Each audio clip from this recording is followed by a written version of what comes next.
Every nation has a moment when its warriors became legend. Not because they were invincible, but because the world never forgot what they did. These are the fighting forces that defined civilizations. Greece, Spartan hoplites. Sparta did not become feared because it had the largest population in Greece. It did not become legendary because it built grand temples, or wrote enduring philosophy, or traded across the Mediterranean. Sparta became feared because it built a society designed for one purpose only: war. From the age of 7, Spartan boys were removed from their families and placed into the agoge, a system of training so severe that hunger, cold, pain, and silence were considered teachers. They learned to endure before they learned to fight, to obey before they learned to lead, to survive before they were ever given a shield. And when they finally stood in the phalanx, they did not stand as individuals. They stood as a wall. Each man's shield covered the man beside him. Each life depended entirely on the discipline of the group. If one broke, all died. So none broke. At Thermopylae, they did not fight because they expected victory. They fought because they understood something more powerful. If they held long enough, the world would never forget their name. Italy, Roman legions. Rome did not conquer the ancient world with bursts of courage. Rome conquered it with routine. A Roman legionary was not trained to be a hero. He was trained to be predictable, to wake at the same hour, march the same distance, build the same fortified camp at the end of every day, whether enemies were near or not. Before a battle, Romans built roads. During a campaign, they built forts. After a victory, they built cities. War for them was not chaos, it was engineering. On the battlefield, this discipline became terrifying. When arrows fell, they formed the testudo, shields locking above and around them like the shell of a tortoise. When enemies charged wildly, Romans advanced slowly. No shouting, no theatrics, just synchronized movement. Fresh ranks rotated forward while tired ones stepped back. Lines never broke, shapes never dissolved. Tribes fought men, kingdoms fought warriors. But Rome fought as a machine made of men, and machines do not panic.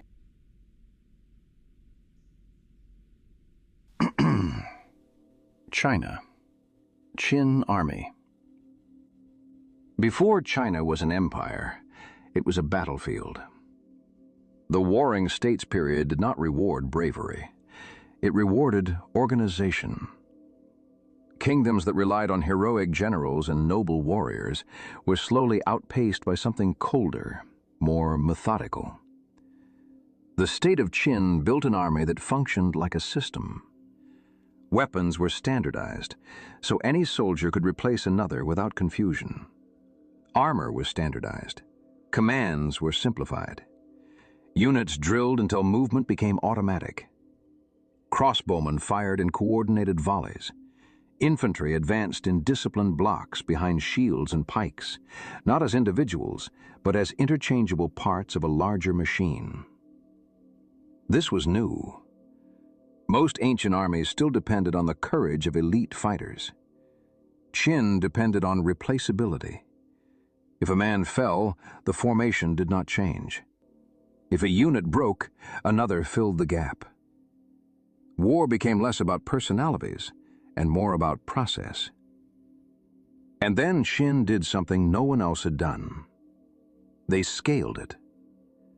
Hundreds of thousands of soldiers moving with unified purpose across multiple fronts, overwhelming rival states not with spectacle, but with relentless pressure and logistical superiority. When Qin Shi Huang finally unified China, he ordered a life-sized clay version of this army buried with him. The Terracotta Army. Not as art, but as a reflection of the force that made the impossible routine. An army so vast, so disciplined, and so systematized that even in death, it stands in formation. Egypt, New Kingdom. Chariot Corps. Long before cavalry dominated battlefields, Egypt mastered speed. The New Kingdom Chariot Corps was built around mobility and shock. Light, fast chariots carried 2 men, a driver and an archer, racing across open terrain faster than infantry could respond. They didn't crash into enemy lines. They circled them. Arrows rained down from moving platforms. Confusion spread. Formations dissolved. By the time infantry arrived, the enemy was already weakened and disorganized. Chariots were not just vehicles. They were psychological weapons. They made war feel like it was happening everywhere at once. Iran. Immortals. They were called the Immortals, not because they could not die, but because they never appeared to diminish. The Achaemenid Persian Empire maintained this elite guard at a constant number of 10,000 men. If one fell to illness, injury, or battle, another replaced him immediately. To enemies, it looked as though losses did not exist. They fought with spears, bows, and wicker shields, dressed in ornate robes that made them as visually striking as they were disciplined. They were not just soldiers. They were a symbol of imperial permanence. An army that, no matter what happened, always seemed complete. Tunisia, Carthaginian army. Hannibal did something no one thought possible. He brought war elephants over the Alps. The Carthaginian army was diverse. Iberians, Gauls, Africans, cavalry from Numidia, all moving as one under a commander who understood strategy better than most of Rome's generals combined. At Cannae, Hannibal surrounded a much larger Roman force and destroyed it through positioning alone. Rome feared Hannibal not because of numbers, but because he outthought them. India, Mauryan army.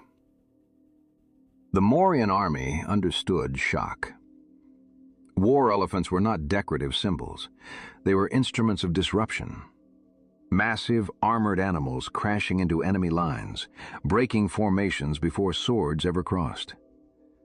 Behind them marched disciplined infantry and cavalry, exploiting the chaos the elephants created. This combination of psychological terror and physical force allowed the Mauryan Empire to expand across the Indian subcontinent with remarkable speed. When an elephant charged, soldiers did not stand and fight. They scattered. And once formation is lost, defeat follows quickly. Mali, Mandé army. The Mandé army was not built from uniformity. It was built from alliance. Different clans, different traditions, different symbols painted across shields and armor.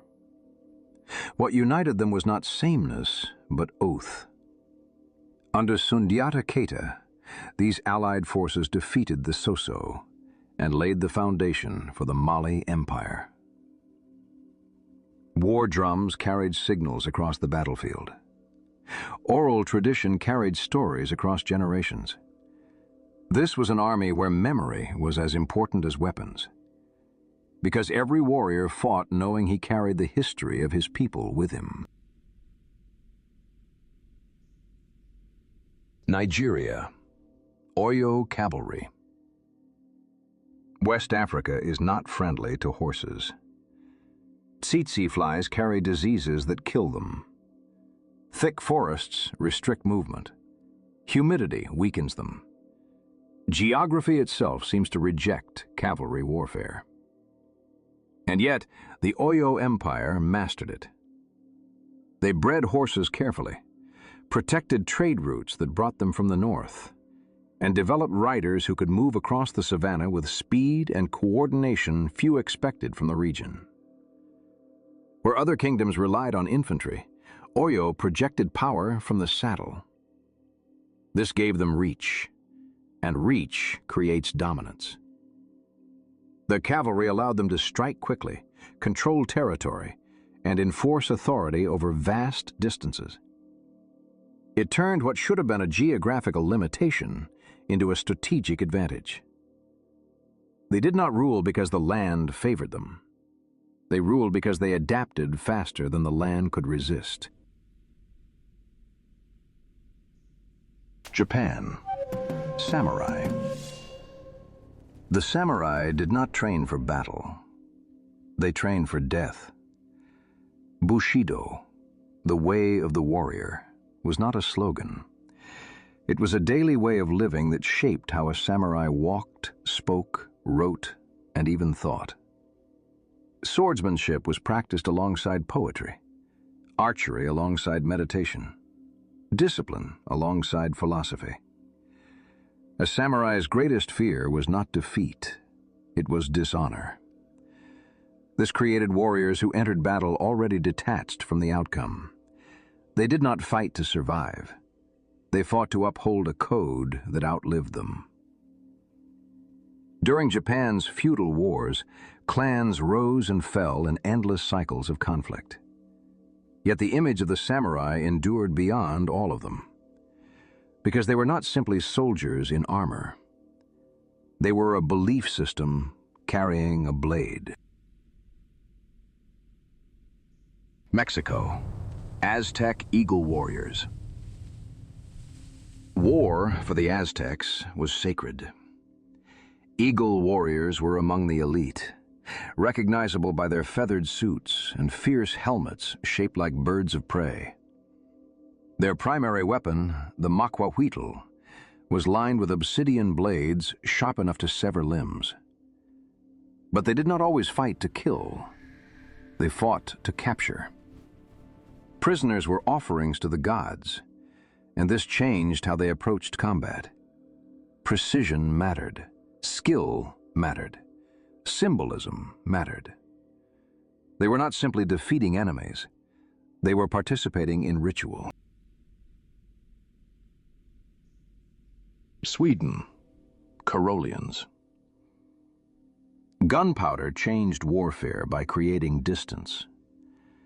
Most armies learned to stand back, fire, reload, and repeat. The Caroleans did the opposite. They advanced, straight into musket fire. Through smoke, snow, and chaos, they marched in tight formation without firing back. Enemy soldiers watched in disbelief as these blue-coated infantry closed the gap in silence. Only when they were close enough to see faces did the Caroleans fire a single devastating volley. Then they charged with bayonets. It shattered morale, because it broke the new unspoken rule of gunpowder warfare. Keep your distance. The Caroleans removed distance, and that made them terrifying.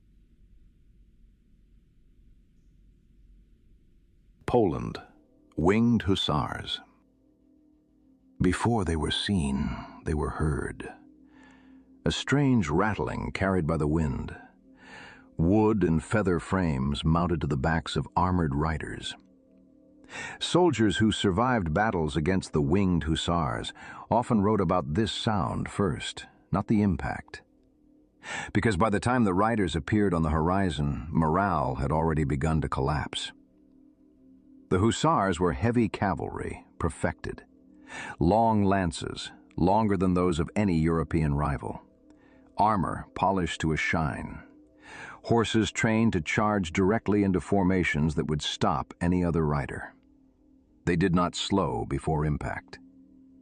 At the Battle of Vienna in 1683, when Ottoman forces threatened the heart of Europe, it was the downhill charge of the Hussars that shattered the siege and sent thousands fleeing. It was not just a victory of tactics, it was a victory of spectacle. Sometimes, fear travels faster than steel.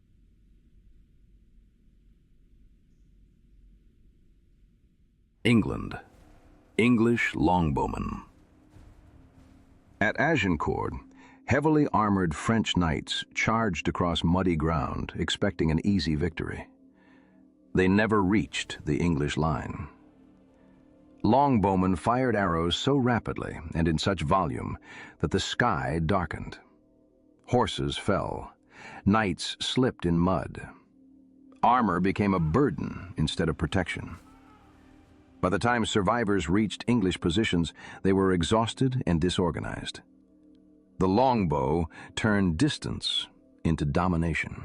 They came from different lands, spoke different languages, worshipped different gods, but on the battlefield, they shared the same purpose: to stand, to hold, to shape the fate of their people.